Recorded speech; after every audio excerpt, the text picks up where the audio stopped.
Le château des quatre obèses, un film de 1939 d'Yvan Noé, qui est également le scénariste et le dialoguiste de ce petit chef-d'œuvre, avec dans les rôles principaux Sylvia Bataille, Pierrette Caillol, qui est à la ville la femme de Yvan Noé, Marguerite Moreno, André Brulé, Pierre Alcover, Lucas Gridou. Le sujet, le docteur Carter, c'est-à-dire André Brulé, qui est au service du deuxième bureau, l'espionnage français.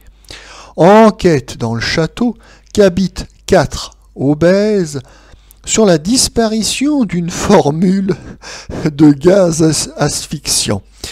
Les 4 châtelains sont assassinés, croit-on, mais sont retrouvés par le docteur qui démêle l'imbroglio et récupère le document. Yvan Noé est un réalisateur médiocre et il n'y a guère que 2 films qui surnagent de sa production de navet. On remarquera Âme de clown en 1933, mais dont il n'est que le co-réalisateur, et puis Mademoiselle Mozart en 1936, avec Daniel Darieux. Pour le reste, c'est vraiment pas terrible. Et alors, dans le médiocre, il s'est fait une petite spécialité du film policier. Oui, alors, nous avons Le château des quatre obèses, L'étrange nuit de Noël, Une femme coupée en morceaux après-guerre, ainsi qu'Une mort sans importance, et enfin Coupable avec un point d'interrogation. Alors, en général, le film policier, c'est facile et c'est rarement un échec. Il suffit d'adapter un bon roman de Simenon et hop, le tour est joué.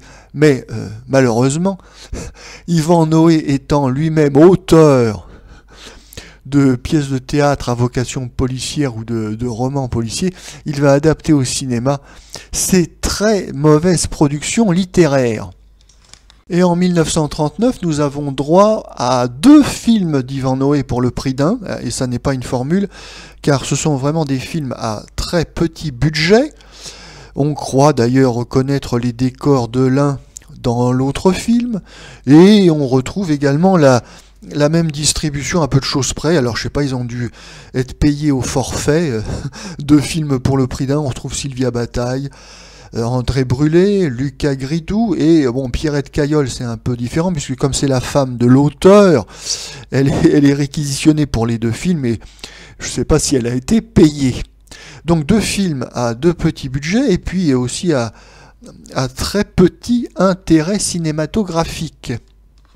Yvan Noé a créé dans ces 2 films, Le château des quatre obèses et L'étrange nuit de Noël, le personnage du docteur Carter qui travaille pour le service d'espionnage français. Alors, ça n'est pas James Bond, loin de là. C'est un personnage qui ne marquera pas du tout, mais alors pas du tout, l'histoire du cinéma. Ce qui fait le succès d'un film policier, c'est bien sûr l'intrigue, le suspense et puis l'ambiance du film. Et là, c'est 0 pointé partout, car, bon, comme je le disais, Yvan Noé est un très mauvais auteur de romans policiers, donc il n'y a quasiment pas d'histoire. C'est affligeant de nullité. Pour l'ambiance, eh bien c'est pareil. C'est-à-dire que c'est nul au possible, il n'y a pas d'atmosphère, les décors sont froids, la mise en scène est hésitante et rigide, enfin bon, tout ça on sent vraiment le film bâclé, vite fait, mal fait, et puis on se demande surtout ce qu'a été faire André Brulé dans cette galère. André Brulé était un grand homme de théâtre qui avait des dispositions pour le cinéma.